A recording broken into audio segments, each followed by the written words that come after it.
So this first one, kind of a redo of one I did a couple of months ago with new stats. I like when you do that. I think listeners would like that as well, quite honestly. Like I'm getting an update. Yeah. Yeah.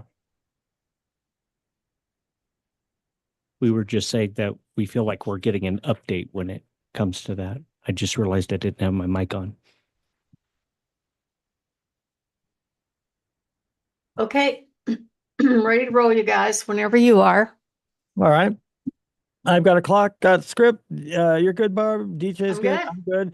Count us down in 3, 2, 1. Hi, I'm Richard Randall, and welcome to Your Real Estate Voice with Barb Schlinker, the owner of Your Home Sold Guaranteed Realty. This is the weekly radio show that informs and educates you on how to buy or sell real estate with Colorado's Real Estate Authority. Barb Schlinker. Barb Schlinker is a retired Navy veteran. Barb is an author. Barb is also a pilot, and Barb and her team enjoy all that Colorado and the Front Range have to offer. Barb, always great to be talking with you. Now, we air Your Real Estate Voice every Saturday. And remember, if you can't listen to the entire show, it is always available on Barb's site, barbhasthebuyers.com, or go ahead and search Barb on most of the popular podcast platforms like iHeartRadio, as well as others. Every week, Your Real Estate Voice covers great information about the housing market and one of most people's largest assets, your home. Barb, what are we talking about today? Well, Richard, I don't have great news to report on the market stats. It seems like the average price has been dropping, dropping, dropping. In fact, this last week it dropped significantly. So we're going to talk about the market stats and what you can do about it right now. That's the very first topic. And then I love talking about helping people get their houses ready for sale because it is the number one question I get from consumers. What do I do? What do I not do to get my house ready for sale? And everybody's situation is completely different. Like, depends on whether or not the house is empty, depends on who lives in the house. All these factors come into play, and we can work with any of it. Also, the third item is the contract provisions that home sellers really should watch out for. And we're going to kind of deep dive into some of the written things that are put into the contract and what's controlling and what's not. Because at the end of the day, that is what counts, the written word. And the very last, excuse me, the very last topic I'm going to cover, near and dear to my heart, how to get a cash offer on your home. In fact, not just one, but 4 to 6 to 8 multiple cash offers. And as always, I love talking about my hot new listings. Richard? Now, Barb, the real estate market has had some recent turmoil, which could be good for buyers and not so good for sellers. Yeah. Explain that to us if you would. Well, Richard, I watched the real estate statistics. It's kind of an averages, and to be honest, every home is unique and every home is special. But we're seeing some big changes in the market right now. I mean, we've just come off 4 years of flying high, prices soaring, short days on market, and looking back in my almost 3 decades of doing this. I know that that is not normal. A normal market, a balanced market would be if the average days on market is over 90 days. We're right now, this week, up to 89 days on market. So it sends a signal to a lot of buyers agents, hey, come on, let's go ahead and lowball that offer, or let's go ahead and ask for a bunch of concessions because chances of us being up against another buyer competing for the home are less, right? So that's one of the issues. So what we've seen just in the past week, the median list price has dropped by over $5,000. The average days on market went up by 4 days in a week. And we're seeing about half the sellers reducing their price. And some are just waiting. A lot of people are taking their house off the market. There's still a lot of people out there that are sitting on really low interest rates. And maybe they wait through the holidays and go in during the spring season. So the inventory is relatively flat. Now, one of the leading indicators, meaning it's a way to project forward about what's going to happen in the market, is the number of pending sales. And even those are down. If you look back to last year this time, though, the good news is they are more than they were last year this time. During this time last year, the interest rates were up over 8%. Right now, we're up over 7%. So we are seeing more pending sales than a year ago. We are seeing an overall slow increase in price. So the market's not really that bad. It's just that I feel like we've gotten accustomed to everything flying off the shelf and buyers having to compete for houses and all that. So the market definitely has changed a lot. Average days on market is just coming up on 90 days. That's kind of the magic number where it gets tagged as what we call a balanced market. And we have not seen that for a long, long time. Now, what does that mean? It means if a home seller is going to put their house on the market and they're going to price it in an average way, on average, if it is worth that much and they're willing to wait that long and endure showing after showing and buyers nitpicking the home and all that stuff, on average, it's going to take 90 days. You really have to, if you want to move sooner than that, you really have to position the home to be the best home on the block for that week. So pushing the price envelope right now is just not working. And then I mentioned that there are some sellers that are just withdrawing from the market. They're going to wait until the market may look better. Thankfully, we came through the election. So there's a bit more, in my belief, of certainty about where our country is going, both financially and many other ways. But the financial piece is really interesting because the Fed is saying they're going to lower the rates or keep it the same. But what's weird is that doesn't necessarily always translate to mortgage interest rates going down. In fact, in the past two cuts, the Fed cut almost 0.75%, and the mortgage interest rates went up more than that. They went up almost 1%. So mortgage interest rates are definitely an indicator of how many buyers are going to be out looking for homes.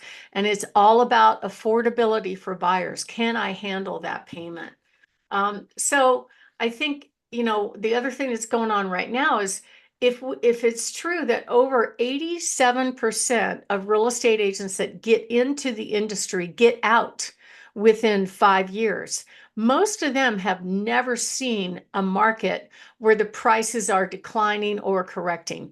I don't think it's a crash, to be honest with you. I look at markets all over the country. I have lots of friends and colleagues in my mastermind group all over the country.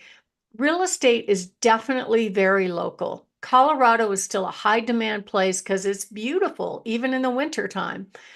So there's a lot of people that want to live here. And I think that if you look at some of the areas like Florida is seeing a big decrease in prices all around the state. And I think the hurricanes had a lot to do with it. The cost of insurance has a lot to do with it. So they're seeing a bit of a correction right now. We are too, but I don't think it's as steep as what they're getting. They're getting anywhere from 10 to 35% correction in all the major markets all around Florida, especially the places where we're getting hurricanes. Now, the inventory has shown pretty much not much change. What does that mean? Homes are bought and sold every single day. However, the number of available homes at any one given moment tends to be pretty much, some of it is seasonal, I will say that.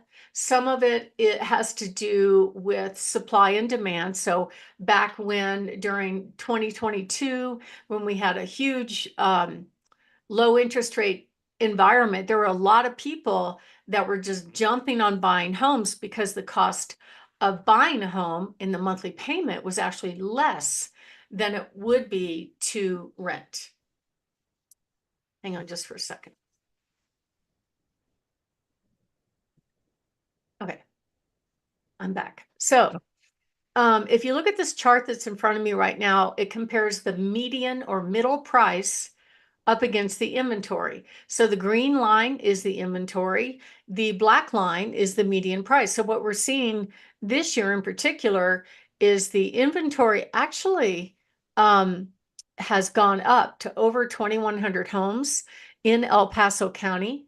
And the median price has dropped down into the low fives. Now, we see that number fluctuate all over the place. Some of it is seasonality. We know if you look back in April, the median price was much higher, but in April, what we see is there's a lot of military moving in and out of Colorado Springs area during that time.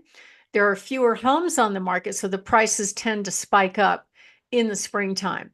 But I know interest rates have a play in this. And if you go back in time to 2022, the middle of 2022, the inventory was really, really down until the Fed stepped on the interest rate number and more than doubled it. And all of a sudden it just ballooned. So we are seeing the inventory come on the market right now. And I think that that could be a good thing for buyers because they'll have more homes to choose from and the prices are dropping just a little bit right now.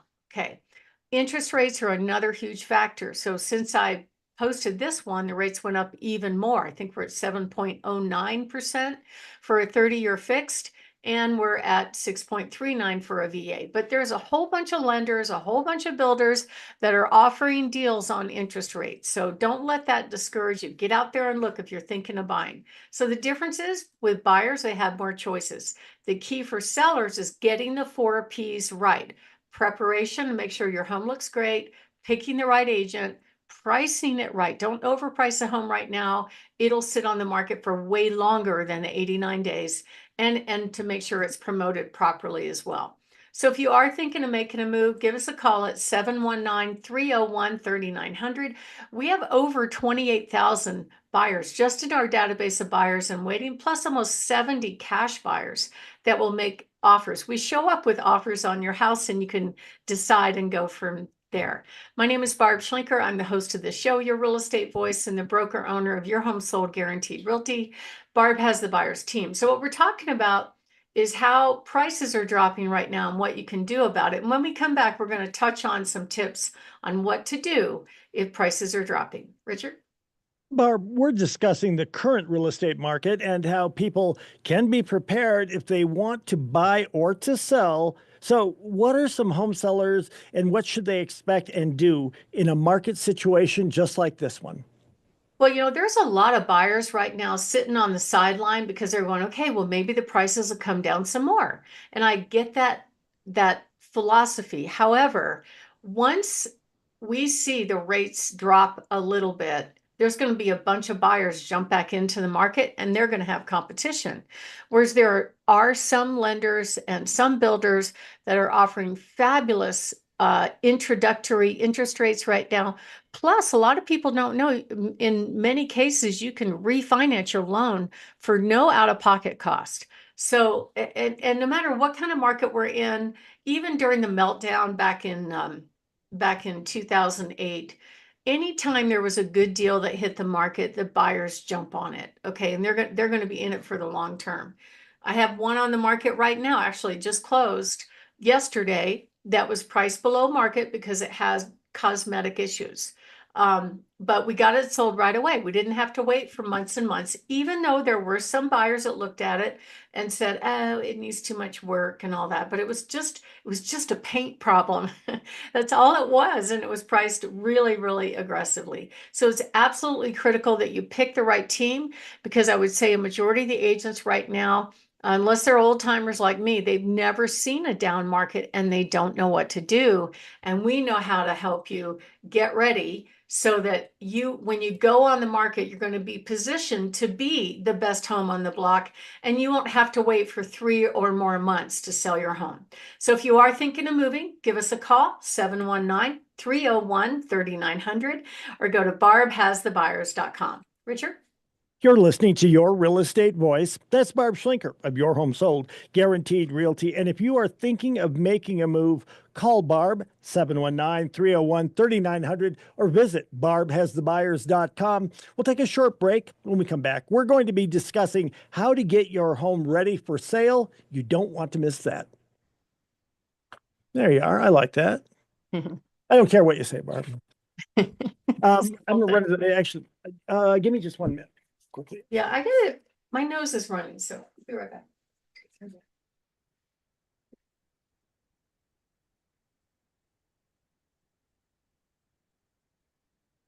There.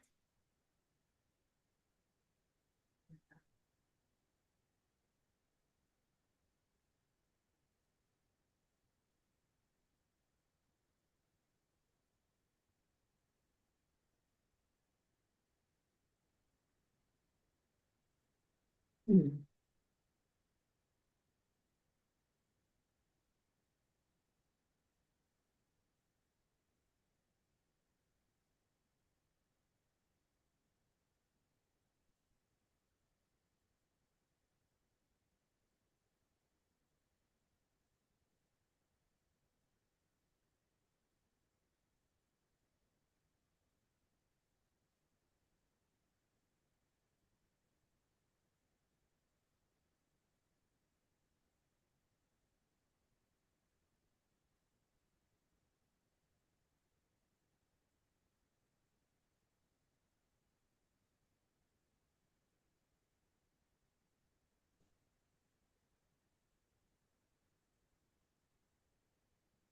I am good. David, you good? David's good.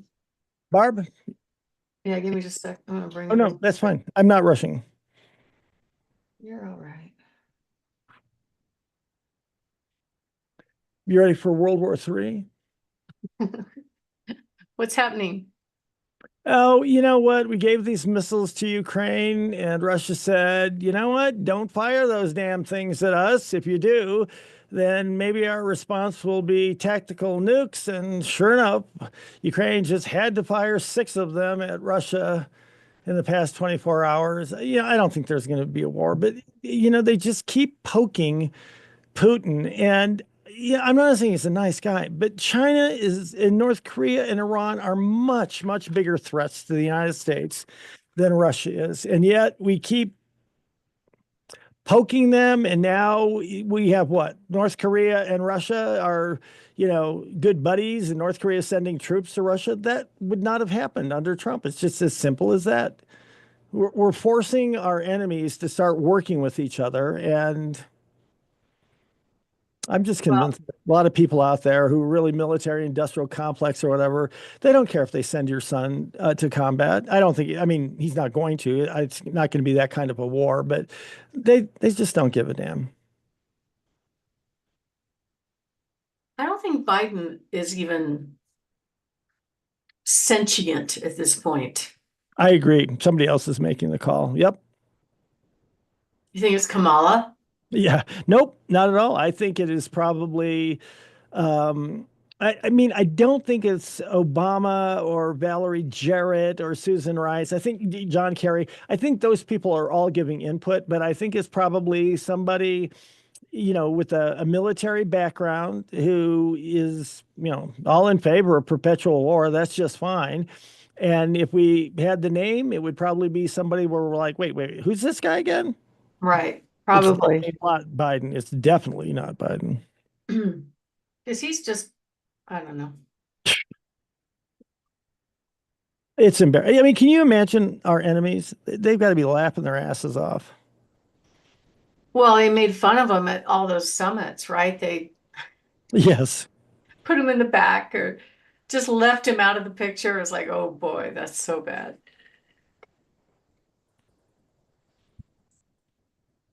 All right, I'm ready when you are. All right. And I'll count us down in, oops. I used to have a good setup for a clock, but it somehow got, I use the clock on my iPad. It's got a big screen. you know what? I should do that. Next segment, I'll do that. I got my iPad sitting over there doing nothing. 3, 2, 1. Welcome back to Your Real Estate Voice with Barb Schlinker. She's the host of the program, and this is the weekly radio show that informs and educates you on how to buy or sell real estate with Barb Schlinker, owner of Your Home Sold Guaranteed Realty. Now, Barb, most people are very concerned about preparing their home for sale. Many want to know the steps to take to make the most money, of course. So what are some key things that home sellers need to do to get that home ready for sale? Well, it starts with picking a selling strategy. So not every home is going to look like a model, right? That's normal, that's given. Some homes are being presented to the market empty, which is not as attractive as a home that has furniture, believe it or not. It looks a lot better with, as long as, it's laid out well, it looks a lot better with furniture. Some may need some work, right? And you might decide to sell the home as is, no repairs. And we've done that before multiple times. I just did it yesterday where the home needed a lot of love. Like this person let somebody move in with them and he was traveling and she painted the whole basement, including the ceiling black. Oh, she also painted the cabinets, the oak cabinets in both the kitchen and the master, not just black, but sparkly black. How do you like that, Richard? I did not see that coming. So, it's a taste issue. So it probably could have been when he put it up on the market. He could have spent the money on that. He might have gotten some of the money. But I think at the end of the day, it's about how soon you want to sell as to whether or not you really want to go in and remodel a home like that. And the bonus to the buyer was they got into a home at a price below what current market value is. And most people can paint. It's not rocket science, right? So they may not all be able to paint well. I know I can't. But I think that for the most part, people can figure out how to paint a room, how to paint a cabinet. I remember one time we sold this house as is last summer, and it did need a lot of cosmetic work, carpet, the whole basement. In fact, one of the basement bedrooms had some very colorful, very creative paint. And this young man walked up wanting to look at the house at the open house. And I asked him, I said, he looked really young. In fact, he was only like 23 or 24. And I said, I hope you're handy. And he goes, well, there's always YouTube. Which that's what the younger generation does. They go up on YouTube and they figure stuff out, and he ended up being the buyer for the home, which is really kind of cool. And he got a great deal on a house where he couldn't otherwise get into a single family home in that price range. So it was a benefit both for the buyer and the seller. They got their quick sale. They got somebody that loves the house that wants to work on it over time. So that's an option. But for the most part, if people go on the open market, and I'm not talking about the as is cash offer sales, those are different deals. I'm talking about, are you going to go on the open market and let live in the home buyers come see the home? There's certain things you have to get right. I call it the 4 Ps. Number one is make sure that your home is prepared for sale. And we're going to talk about some good ways to get that done during the segment. Number two is it has to be priced according to how you plan to present the home to the market. And number three is it has to be promoted right. Number four is picking the right agent that knows how to promote it right. I was just talking to my brother over the weekend, and he knew somebody that put their house on the market, and the agent, of course, used their smartphone. So the pictures were dark. They weren't very impressive. The rooms were empty, and it sat on the market and sat on the market. So those are the mistakes that a lot of agents make because they're just not trained on how to handle homes like that. So be very wary about just picking an agent just because they're a friend or you know them. This is one of the largest assets you're going to sell. And you want the experience to go well. And it's business. Yeah, a lot of people know real estate agents. There are 5,600 of them in the Pikes Peak region. I think there's like 25 or 30,000 in the Denver area. There's definitely one on every market. But I'm sorry, there's definitely one on every corner. But is that one, just because you knew them or because they sold you the home, are they the right one to handle one of your largest assets and be able to command the most money to get your home sold and get it sold quickly and the right way? So it's okay to interview a couple of agents before you make a decision. And then the next question is, what criteria are you going to use to judge them? Judging them because you like them and know them, that's okay, but does that really mean that they're going to get you to the finish line? I recently had a home seller that hired somebody who was their property manager. They had the house rented for a while when they were stationed overseas. And the property manager had in his agreement, oh, well, if you go on the market, you got to list with me. So he went on the market with that agent for 110 days.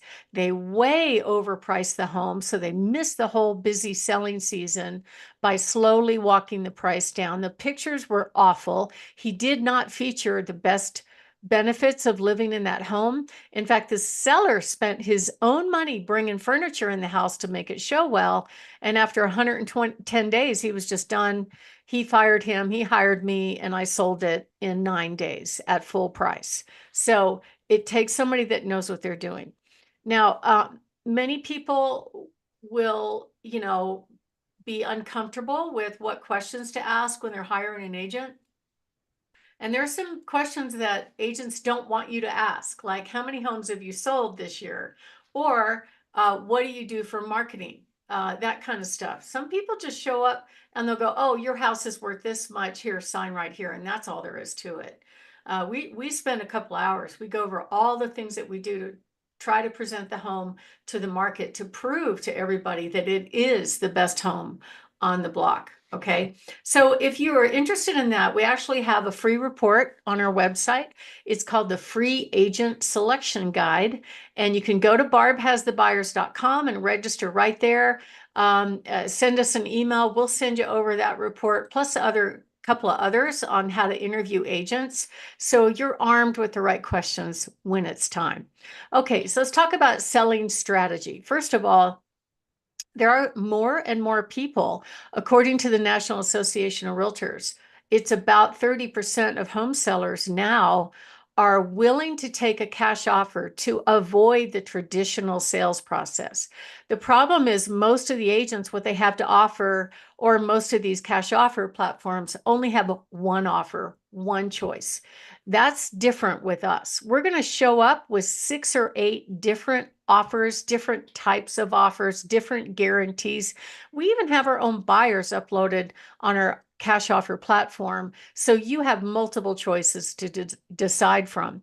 I helped a couple move from a nice home in the Powers area, but it was a bit cosmetically challenged. They had a cat that had some illness problems. So there was urine smell on the hardwood floors.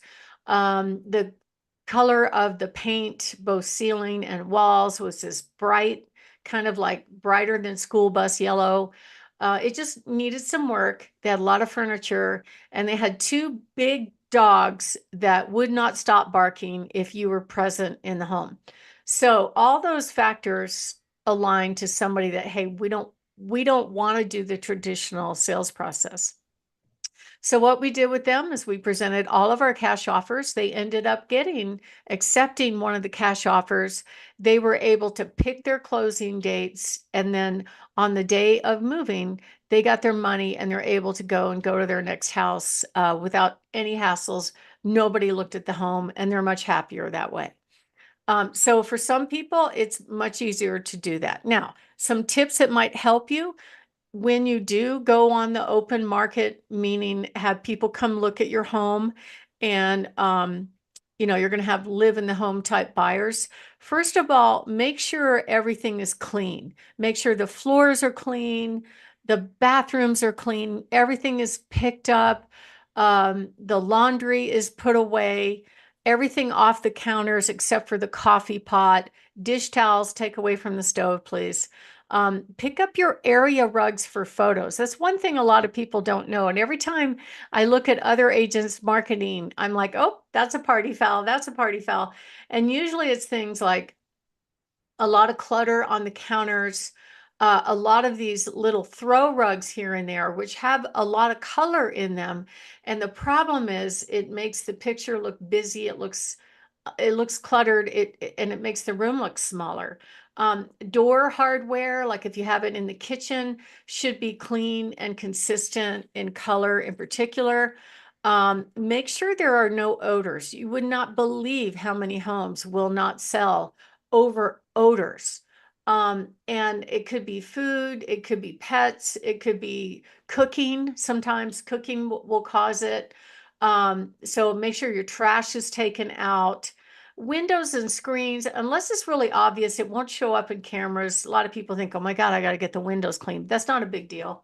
And then light fixtures, of course, in good working order. Also, you want to open up the blinds when you're taking pictures. Make sure you have light colored bedding and declutter. And we could spend a whole hour on decluttering. But anyway, so that's what we're talking about, is just some tips to make your house look good when you show it for sale. It doesn't have to have new furniture. It doesn't have to have new anything, as long as it looks neat and tidy.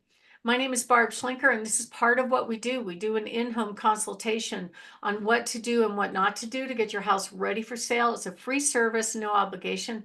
So if you're interested in that, give us a call at 719-301-3900 or go to barbhasthebuyers.com. Richard? You're listening to Your Real Estate Voice with Barb Schlinker of Your Home Sold Guaranteed Realty. You can listen to the replays of the show anytime on all of the major podcasts and YouTube channel for Barb Schlinker. Go ahead and search there. If you're thinking of making a move, call Barb. 719-301-3900. Barb, we're talking about the top 15 tips to sell your home for top dollar. Give us more of those if you would. Well, pricing is probably up there in the top one or two, marketing and pricing. I remember sitting behind this lady on the plane when I came back in town last week, and she had her phone up like it was sitting on the arm. So she was just flipping on her phone through houses. And I could see she wasn't just looking at one website, she was looking at three or four. And the average amount of time a buyer spends looking at one house online is less than 1 minute. That's why the first 8 pictures have to be stellar. So that's important. But the other thing that's just as important is pricing. If it's overpriced, or if the buyers are finding homes around there, or they're finding homes that are better than that at a better price, you don't have very much time to make an impression. They're going to move on if it's overpriced, if they look at it at all. And a really good experienced agent knows how to price homes, especially in a correcting market. A lot of agents have never seen a market like this, and they don't know what to do. So before you sign on the dotted line, make sure you're hiring an agent that's very good at avoiding being eliminated online. Avoid posting and hoping. Like I remember getting feedback from sellers saying, well, all my agent did was stick it online, and then I never heard from them again. And they just hoped somebody else had a buyer. I hear that a lot. And it's just because they don't know what to do. There is no job description for real estate, so they all just kind of make it up on their own. But you want somebody that's keeping you informed about what's going on all along the way. I just helped Josh and Amy sell their Briargate home. And of course, that was in the middle right after a hailstorm. Seems like 2 out of every 3 of my listings are having to get new roofs for hail. So that's one thing you can prepare with, is definitely have your roof checked out. Because, I would say majority homes probably got hit by hail in the past year or so, and I would get ahead of it rather than it being an emergency issue that you have to deal with right before closing. But I helped Josh and Amy sell their house for $10,000 over asking price very, very quickly. And make sure you hire the agent that has the buyers. Most people respond to what's online. So how do they find those homes on Zillow, Homes.com, Realtor.com? It is from the listing agent putting those pictures up there, okay? And the question is, do those agents have buyers, or are those buyers just somehow connecting with somebody that saw the pictures online said, hey, show me that one. I say that's a majority of it. We don't work that way. We sit down with our buyers, we interview them, we find out what they're looking for, and then we go get it for them. So if you are thinking of making a move, give us a call, 719-301-3900, or go to barbhasthebuyers.com. Richard? You're listening to Your Real Estate Voice with Barb Schlinker. If you're thinking of selling your home, you want to make the most amount of money, of course, biggest investment of your life, then sell through Barb Schlinker, 719-301-3900, or go ahead and visit barbhasthebuyers.com. We'll take a short break. When we come back, we're going to be talking about contract provisions that home sellers should watch out for very carefully. Barb will break that down. I went too You long. will, I'm right? sorry. You'll break that down, won't you? All right. You could probably cut something out, DJ, if you want. I try not to. Or you do it like 1.2 right back. times and speed me up. Right? I've done that, yes. Yeah, that's awesome. Okay.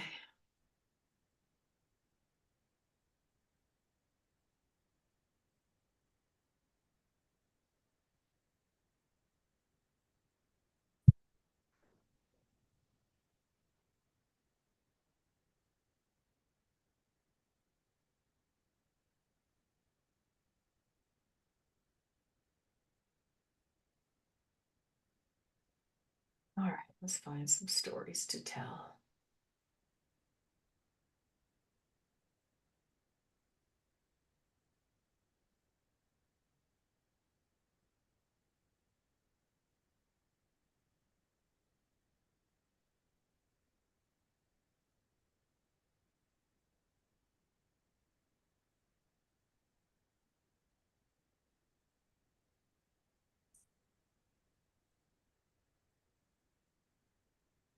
Did Richard step out?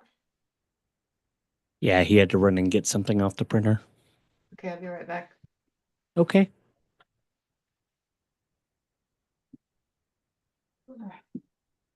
Need to move my legs. Good morning. How was your drive? Wow. How long of it is it? Hour 15? Yeah, about an hour. How is it? Anybody, no squatters? No squatters. Take a gun? I always do, yeah. Good. Scary. Yeah. It's way out there, so somebody just leave you there and that's it. Well, nobody's gonna squat because it's too cold. Yeah.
Cynthia's got the stomach flu. She says.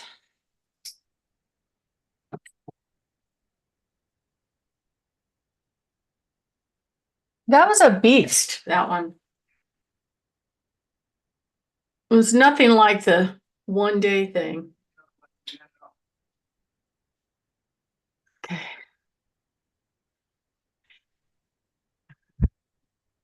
All right, I'm ready, guys, whenever you are. Because they don't have to go to Target. Oh, don't get me started on this, Barb. You have no idea how bad it'll get for both of us. I'm kidding. What's that? Oh, we were just talking about Venezuelans and, how the mainstream media is just so reluctant to tell people just how bad it really is. And that's all. But I'm not. I just sent Wendy out to one of my VA repos. Right. It's way out there in the country. And I said, any squatters? I said, did you go armed? And she goes, always. I'm like, good. But it's too cold right now because the heat's not on. It's not going to be on. So squatters aren't going to go there. They're going to go to the snuggy warm ones. Yep. And you know what? I think the whole thing with crime is, in the old days, if you went to prison, you learned how to be a criminal from the criminals in prison, right? Or jail or whatever. Now you don't have to do that. Social media is going to show you exactly what to do. Oh, you go into a store, 5 of you, you do this, boom, boom, boom, you're out within a minute. I mean, and we were just talking about, these people just do not have the same values that we do, not even close. So, Well, I got a story for you. yeah. I'll probably tell it during this sequence, but I wonder about that. I mean, I think for some people it's okay to lie, as long as you justify it. Right. I would have to agree with that. I mean, it sounds pretty cold, but it is the truth. I mean, but you're going somewhere and I interrupted you. Go ahead. Well, I'm just, this last deal, I caught this agent lying just to extract stuff out of the cellar. It's like cut a red pod. That is not okay to lie about. No. And I went down, I verified it. I'm like, oh, you're a liar. So Good. I confronted her with it. Huh? Because a lot of people wouldn't call somebody out. I mean, that's just the way it is these days. It's like, well, I know, but you know what? I don't want to get into a whole big deal. And that's why I think that's why you're so respected, is that you understand that and you're I mean, willing to stand up. I get, um, I get where she was going, but she could have lied when I caught her and said, "Oh, I misunderstood," but she didn't. She went on to justify it. Well, I'm doing it because of this. And I'm just like, oh, you're done. You are off my phone forever. Goodbye. You can send me emails. That's it. Good. I mean, I have just can't believe anybody would, do anything but respect you for doing that. I have very strange rules about my phone. If you are talking smack about me on my phone, or if you're lying to me on my phone, you don't get to be on my phone. That's just how it is. And that's a pretty good policy. I should have. I'm fine with that. Yeah. Would that fly on your phone? Yeah, I know. Gosh. What You do know you what? think? I probably went before the election. I probably had 50 text messages on my phone, and I leave them up for a reason, because it's easier for me if I need to get in touch with this council member or whatever to look there, and that way I can see what the last communication was. So I leave them up. I probably have 200 up now, and I'm just like, you know what? Yeah, a lot of them, I hope that I never hear from them again in my life. My All right. millennial niece, she goes, you have all these notifications on your phone. Doesn't that stress you out? I'm like, no, I just ignore it. Not when these people don't mean anything to me, not at all. There's also a button at the very bottom of it that says clear all. Yeah. Yeah, that was I freaking got her a out lot. for some reason. She's like, doesn't that stress you? I'm like, I never noticed it. No, it doesn't me either because these people just they don't matter to me. So If she saw my email inbox, she would really freak out. It's like 110,000 and growing. you and me both. I'm going to do one of those email, amnesty things.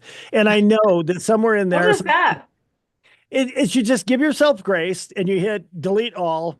And you don't even pretend that somehow you're going to go through 1,000 per day, for the next couple of years or whatever. You just say, you know what, this is so hopeless. The best I can do is just get rid of them all and try to start over again. And Yeah, I and mean, you have to assume, and I do, that somewhere in there is some long lost relative who wanted to get in touch with me. There's somebody from high school who wanted to get in touch with me. There's there's a death threat in there as well. They're not you $1 million. I know, right? So look into it, Barb. Amnesty, email amnesty. so does that mean they keep it somewhere or does it just go away? It just forgives you. I don't know. I mean, I just hit delete and I never look back. So Yeah. it could be I know that. last time I did it was a number of years ago and it was like, oh, this is like taking a shower. Everything feels good. Isn't it? You know what? I'm going to do that over Thanksgiving. I just convinced myself that's going to happen over Thanksgiving. Yeah. All right. I got a new clock here. I forgot David's got a 1 o'clock here. So I'll Okay. count this down in We'll go 3, fast. 2, 1. Welcome back to Your Real Estate Voice with Barb Schlinker, the weekly radio show that informs and educates you on how to buy or sell real estate. And it does it with Barb Schlinker, the owner of Your Home Sold Guaranteed Realty. Now, Barb, a real estate sale is a business and a legal transaction. It must be in writing. I know the contracts can be intimidating for some folks, but what are some contract provisions that home sellers should keep an eye out for when they do get an offer? Well, first of all, it varies state to state, right? But in most states, they let the real estate agents do the actual legal contract to buy or sell a piece of property, right? And so that's the case in Colorado. Lawyers don't often get involved, every once in a while, but not often. And even they're not even there for the closing. But it is a written agreement, it's a business agreement, and what's in writing absolutely matters. So what the state did is they gave us these forms that all licensed real estate agents must use in order to quote practice law by filling out these forms. And so we get some really exciting things that come across on the contract. One of my favorite ones is there's this section in the contract about what they call due diligence, right? And some of these agencies got a lawyer to write these bizarre paragraphs in there. What it was supposed to mean was, okay, if you're buying a rental property, send me a copy of the leases before I'm committed to it. Let me review them, that kind of thing. But it became this free form and they start asking for all kinds of stuff, a copy of every appliance manual, a copy of every permit, which is available publicly, a copy of every inspection you've ever done. Oh, by the way, and you have to disclose anything that affects the future value of the property or the buyer's future use. How would you like that one, Richard? I would not like that at all. And that's why I recommend people talk to you and especially just like now, listen to you and your real estate voice. Well, but at the bottom line is they got to read it, right? Read what's in there. And the way the state views it is the consumer has to beware. Like the consumer is on the hook for signing an agreement. There actually is no obligation for the agent to explain it to them, although I always do, unless they tell me not to, because I want them to feel very comfortable with what they're signing. When you're a buyer, you've got 8 or 10 ways to back out of the contract. You could change your mind if you don't like the paint color at the end of the transaction. You could walk away at closing and get your earnest money back the way these state forms are written, but not so much for the seller. You're basically on the hook to wait the whole process out no matter what happens. So I've had two in the past two transactions I closed in which the lender, for various stupid reasons, could not close on time. And so each time the agent had to request an extension of the closing date, which obviously the seller would do that unless they had a backup buyer willing to pay 50 or 100,000 more, because it would be the lesser of two evils to just extend the contract versus going back on the market and doing the whole thing over again. So the seller in the contract is committed. So what I mean by that, there's a couple of provisions in there that say if the seller defaults, meaning if the seller changes their mind at any point in the contract, then the buyer could take them to court, get damages, or get both and make them sell. So why is there such a big stick on the seller? Well, the reason is, let's say, especially when the prices are climbing, which is not the case right now. Let's say they accepted a contract for a house that just put a middle number of 550,000, right? And everything's fine. A week goes by and somebody else brings an offer for 600,000 cash. So the seller could take that contract, but only in a backup because they've already committed to the first buyer at 550. All right. And they have to wait for buyer number one to either open the door to crash the contract, meaning if they don't reach agreement on inspection repairs, or they ask for stuff like they ask for a price concession over an appraisal or something like that. Those are the only two doors that the seller has to get out. That is it. They're basically committed to waiting the process out until the closing date, and then they can walk away. So if the backup buyer offering 600,000, they would have to wait the whole month or so for the contract to close before they have an opportunity at it, right? But that whole concept within the contract is designed to prevent the seller from being wishy-washy to say, oh, okay, I accepted your 550 and 2 weeks later I get 600,000. Well, let me just get rid of buyer number one and I'll pivot to buyer number two at 600,000. A seller can't do that, even though the buyer could walk away at the closing table, no harm, no foul, which I think is just absolutely insane. So that's one issue within the contract that a seller needs to be aware of. And I always ask them when it's time to accept an offer, before you sign the papers, are you sure you want to do this? Okay.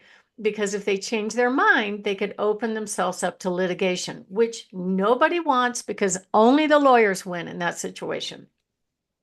So that's an example, but here's some examples of how buyers could back out of a deal. If they have to get approved for a loan, they could back out if they don't like their loan. They could back out if they don't like the title work. They could back out if they don't like the survey. They could back out if they don't like the HOA. They could back out over the inspection. And it doesn't have to be anything that's broken. It could just be they don't like a paint color. They could back out if it doesn't pass appraisal. And they could back out at closing. And there are three different paragraphs within the contract that talk about the earnest money deposit. And I get this question all the time from sellers when we're kind of deep into the contract. Maybe they've done an inspection, they've asked for stuff, we got past that. Now it's time for appraisal and the house does not appraise. They'll ask, well, don't I get to keep the earnest money? And the answer is no. Not unless it's in the contract. So we know how to protect sellers from some of this craziness that goes on, and we do it for them all the time. As far as inspections, that is the worst part of wallowing in the mud between a buyer and seller before closing. It really is.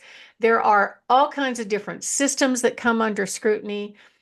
You could let me give an example. I've got one closing right now where we were under contract with a contingent, really not ready to buy buyer, but they went ahead and did an inspection and they asked for all the stuff. So we didn't reach agreement on inspection. There was one item that cost $1,500. The seller said, I'm not going to pay for it.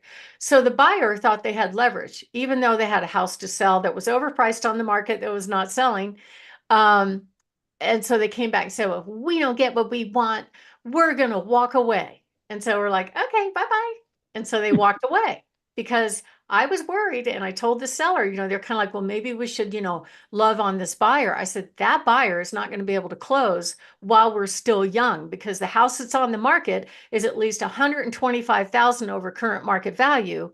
And I don't know what seller is going to be able to change their mind about what they think their home is worth in order to get it sold. I know what it's worth based on what I can see and what I'm selling all the time, but it doesn't matter. it's not my client, it's some other agent's client. So I knew that house wasn't going to sell and they weren't going to be able to get to the finish line. I even verified with the lender, hey, is it possible for them to buy this home without selling their current home? And the answer was no, no, no. And I'm like, all right. So we blew up over inspection, meaning the buyer and seller did not reach agreement. So what it says in the contract is if they don't by a certain deadline, the contract automatically terminates, earnest money goes back to the buyer, and we move on. So that was a happy thing for the seller. But what was interesting is when buyer number 2 came along, we disclosed whatever we knew about the first buyer's objections, and they did their own inspection and they asked for a completely different set of things. So it depends on what the buyer's priorities are. It depends on who the buyer's inspectors are. There's a lot of different factors that come into play. Sewer line, in this case, the sewer or septic system was just replaced. Electrical panels come up a lot. If they have a well, you have to do a well test and check not only the potability, the drinkability of the water, but also if it has any metals in it, if the buyer's getting a VA loan. All these hoops you have to jump through from contract to closing.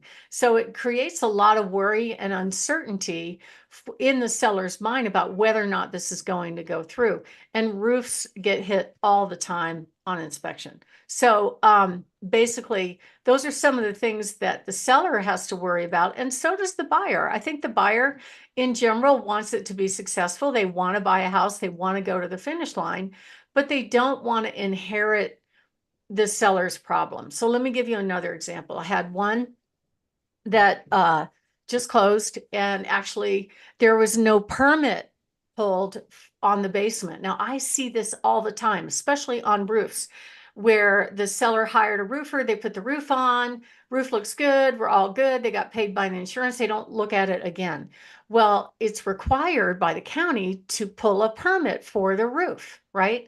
But many times it didn't happen, especially during that monster storm about 9 years ago that took place. And there were 35,000 people that had hail damage. So not every contractor pulls a permit, and the home seller really doesn't know. They don't really deep dive into this. They assume the contractors are hiring or professionals and know what they're doing, and they may not. So in this case, the seller had the basement finished and thought this professional was pulling a permit, but he did not. So now fast forward, we're under contract, the buyer's agent's trying to get stuff. Now, we fully disclosed, there was no permit. It wasn't hard to figure it out. It was public record. But what the agent did in the middle of the negotiations was she called the county regional building and tattled on the house. So then the regional building put a note in their system. It wasn't publicly available about, well, the basement was done without a permit. And if you were ever going to permit, there's a fine for not doing that. It's not super expensive, but it's there. And then you have to bring it to current code and have it inspected, right? So that's what the seller ended up doing. If it wasn't going to be this buyer, it's going to be the next buyer, probably ask for it again. But the way the agent articulated it to me was she sent me a text going, well, regional building said the house is uninhabitable and they red tagged the home. And I'm like, what? What kind of shenanigans are you pulling? She goes, I'm not. I just asked a question. So I took that text and I walked down to regional building and I showed it to them. And I said, first of all, your inspectors have not been in the house.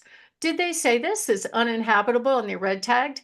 And the supervisor looked at me. He goes, we don't do that. We never do that. So no. And then I talked to the inspector and confirmed it as well, that this agent was just telling the story to get stuff. So it's all those battles that happen during contracts, and you need somebody that has your back when it's time to do this. My name is Barb Schlinker. I'm the broker owner of Your Home Sold Guaranteed Realty and the host of this show, Your Real Estate Voice. And we're talking about contract provisions that you should be watching out for. And we're going to touch on just some protections that you can have in your contract to make certain that when you sell, you're going to have a smooth on-time transaction.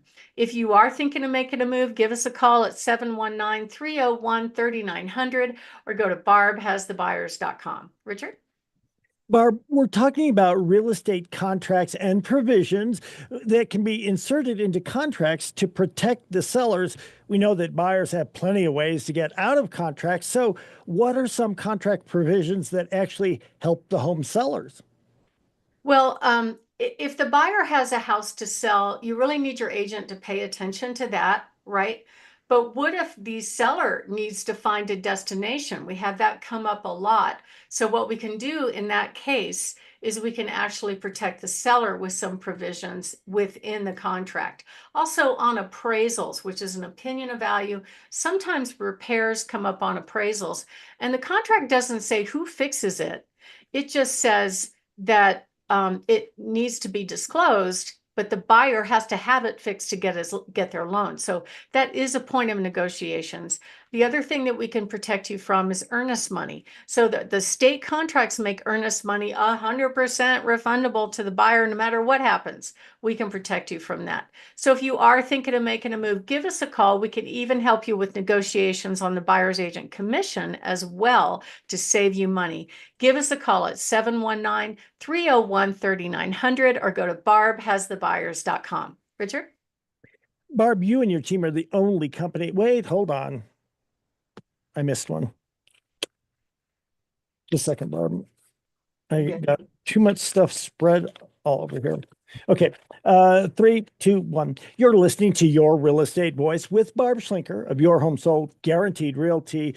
If you're thinking of making a move, call Barb at 719-301-3900 or, of course, visit barbhasthebuyers.com. Short break. When we come back, we'll be discussing how to get a cash offer on your home, plus Barb's hot new listings. You don't want to miss those. There we are. Was I sassy enough? You are, yeah. I don't think that there's no way when we record these things, I could ever say, oh no, Barb, you not enough at all. Of course. Serious? Let me drink a little bit of That's red. because you care about lying. Yeah. Oh man, they lied to me. They're dead to me. I just am not happy with that whole thing. All right.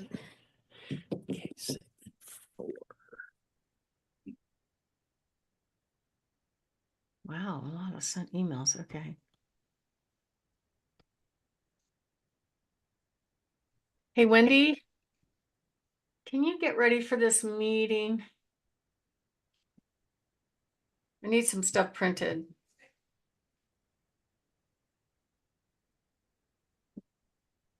I'm trying to do it. The system shows all my automated sent mails. I'm like, oh, what happened? Maybe I didn't. Oh yeah, yeah. You're so warm. Huh? I said it's cold in here. In here? I'm cold. No, your heater's warm right here. Oh, Yeah. I heard from the HVAC guy today. Oh, did you? Yeah, What do you say? he's asking me questions. So apparently they're finally working on it 6 months late. He goes, so does air conditioning work? And I said, well, well, it depends on where you are. If you're in the back, it doesn't work. Oh, well, there's one compressor that's not working. I'm like, yeah, I know that. Been telling you guys that for years. Yeah.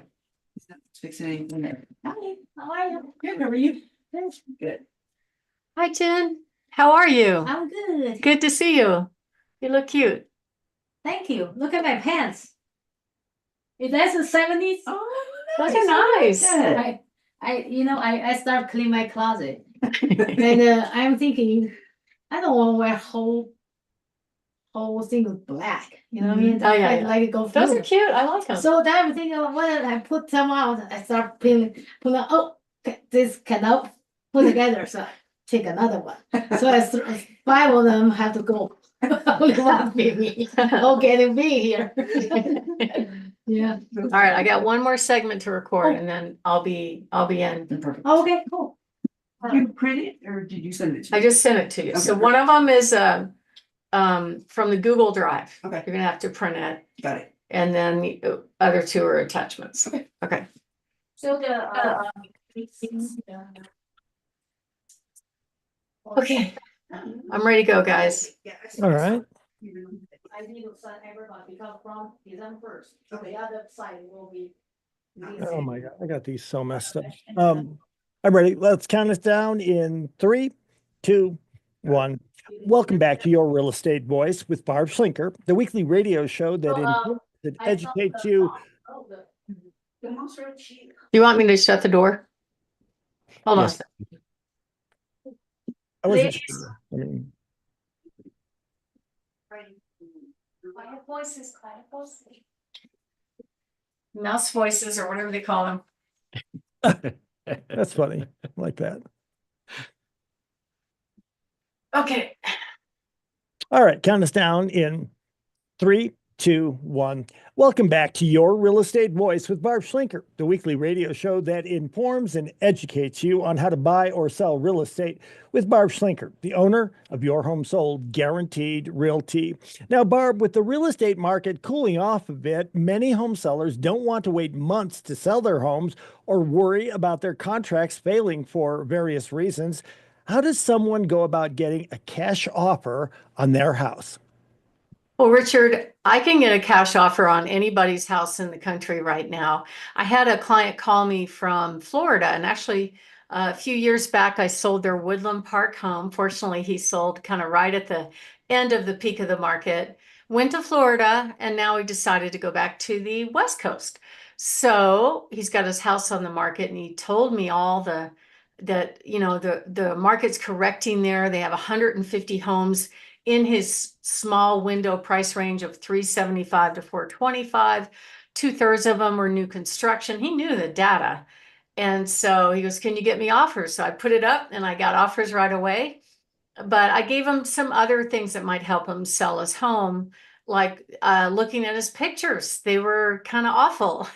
I said there was this one picture, in Florida, how they have those screened in lanais things. It was really nice. You could sit at the table and you look at the beautiful backyard. I'm like, that's your money shot. That should be shot number 2, not shot number 49. So I just kind of gave him a forensic opinion of the photos to help them, because if you have that much competition, you have to look like your home is more valuable than your asking price, right? And because it's taking longer, months and months for homes to sell right now, on average, then you really need to be the best home, the most aggressively priced home in the area. And buyers are going to pick them. They have really good radar for being attracted to good deals. It doesn't even matter the condition of the home. They know exactly what those are and they will show up. But there are so many sellers that just don't want to go through the traditional sales process, and to avoid it, according to the National Association of Realtors, they're willing to take a haircut of about 50,000 on their equity all day just to avoid the chaos of people looking at their home, picking apart their home, etc. So what we're seeing right now is 50 to 60% of the home sellers are having to reduce their price because the market is walking down, and it's starting to walk down faster in terms of value. So there's a way to do that. We know how to do that. But if they're pricing their home according to historic sales, they're not going to win. You have to be priced what I call realistically versus optimistically right now to get your home sold. I just helped a home seller over on the west side of town that listed her home, overpriced it with another agent, slowly walked the price down, finally got it under contract. And then the buyer walked away because they claim it was the inspection, but the seller later found out it was actually that the buyer could not get financing and the agent wasn't telling the truth. So to go through all those months of pointless showings with opinionated agents and buyers, I've seen agents talk buyers out of buying homes. You should have cameras in your house if you're showing. Listen to what they say, because it's really good intel. And if an agent says, oh, well, you should disclose that you put cameras in there. I mean, really, it's this day and age, you have to expect there's cameras everywhere around people's houses right now, right? And I think they just forget and they start running their mouths and say things like, it's not worth that much, or it won't go VA because of X. I see that happen all the time. And it's really frustrating for the sellers because they're like, why did that agent say that? And I'm like, they're trying to make themselves seem like the advice that they're giving is more valuable, even in an environment where, you know, they might be competing against another buyer to get a house. And it's unfortunate because they'll talk the buyer out of actually buying the home, which is, it was the home that they wanted.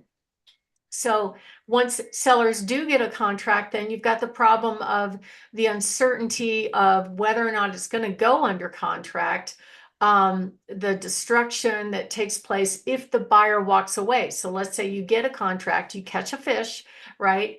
And you go 2 or 3 weeks into it and they walk away. Now you have to go back on the market. The number one question I get from agents after a deal blew up is, why did it fail? What's wrong with the house is what everybody's worried about. I just listed a house where they fought over a new deck. You know, the buyer wanted a new deck and the seller says no go. I've seen stuff like that happen a lot. And even if the buyer knows they're getting a great deal, it's hard to convince them to go forward and take the house as is. So be prepared for these things. And we help our sellers be prepared for that. So all of these uncertainties that home sellers have to experience, especially in a correcting market, make the whole experience rather miserable for them. The long days on market, the fewer showings, the agents, the buyer's agents not helping the sale, all those kind of things come into play. And so you really want to, that's why more and more sellers are saying, you know what? I don't want to do this. If you have an offer for me, let's just take that one and just get this done. I actually just talked to an appraiser that said that he's seen a lot of appraisals. Those are opinions of value done by licensed people coming in lower than the contract price, right? So they also have to make adjustments according to what the future market trends are, right? Because they are justifying to the person that brings them money whether or not they would finance this home at current market value or not. And so we see a lot of issues with the agent not having good knowledge. And really, it's not that hard to research it. It's just that they don't, right? Sometimes they'll look at similar sales that happened a few months ago and go, oh, your home is worth this much. Well, I know for a fact when the market is declining, that is not working. And this started happening actually in late May. I was working with the seller and we had our house on the market. We priced it exactly to similar sales. Very few showings, few weeks go by. She goes, I want to sell. What do I need to do? I said, I know exactly what to do. If you're not getting very many sales, then we have to make an adjustment. So we made the adjustment because I knew the marketing was good. And right away, we had not just one, but 2 offers. And I was able to play mom against dad and we got it sold for a good price. But had we left it on the market, hoping and waiting that a current buyer would pay what previous buyers months ago did, that's just a guarantee for failure for sure. So that's why more and more people are taking a real hard look at the non-traditional sales process of accepting a cash buyer. So what does that mean? Does that mean, is it going to be somebody that's going to, try to take half my equity? Not necessarily. Sometimes the local buyers that are, quote, investors would make a pretty decent offer actually and let you stay in the home for some time after closing. We just got an offer like that where, the seller was a little reluctant because they need a place to go to. So this offer came in willing to let them stay for months after closing just to be able to get that deal. It's all about positioning the home right and pricing it right. And so many of our cash buyers will do that as well. Some other problems that people run into in a traditional sale include dealing with inspection issues, dealing with the uncertainty of the loan not going through, the uncertainty of the loan not closing on time. All these things point to somebody that's like, hey, I just want to get this done. What have you got for offers for me? And with these cash offers, the seller doesn't have to do the repairs. There is no appraisal. It closes on time. You can move on your schedule. Plus, many times you could command full market value with some of our cash investors. So if you're interested in getting a cash offer on your home, go to my website. there is a button that says, get a cash offer on your home. You can look at it right away. And we'll be able to sit down with you and show you and explain to you all the different options that you have. It's like plan A, plan B, plan C. And other agents don't show up with this. Most of them are just like, hey, okay, this is what your house is worth. I'm going to stick it in the MLS, and then I'm going to go hide, in the grocery store, and hopefully somebody else comes along with a buyer. We don't do that. We're very proactive. We want you to have success and as soon as possible. So if you're interested in getting a cash offer, give us a call at 719-301-3900 or go to barbhasthebuyers.com. Richard? You're listening to Your Real Estate Voice with Barb Schlinker of Your Home Sold Guaranteed Realty, and you can reach her at 719-301-3900. We're talking, Barb, about what makes a cash offer better on a house for the sellers. Well, I think it's the certainty more than anything else. It is the certainty of knowing I'm closing on this date. I know what date I have to move. I know I'm going to be sold. I know I can buy my next house wherever I need to go. All those things play into it. Because I just closed one just 2 weeks ago on the traditional sales process where the lender just really overpromised and under-delivered, not by a day or two. He was 2 weeks late, right? So a lot of people kind of plan on that. They plan their finances on it.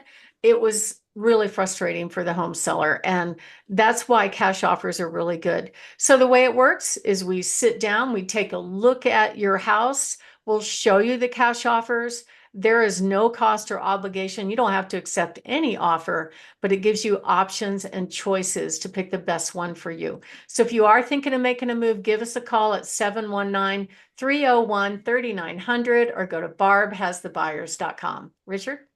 Now, Barb, you and your team are the only company I ever recommend to people out there who are thinking of selling their homes. Reach out to Barb and her team at 719-301-3900.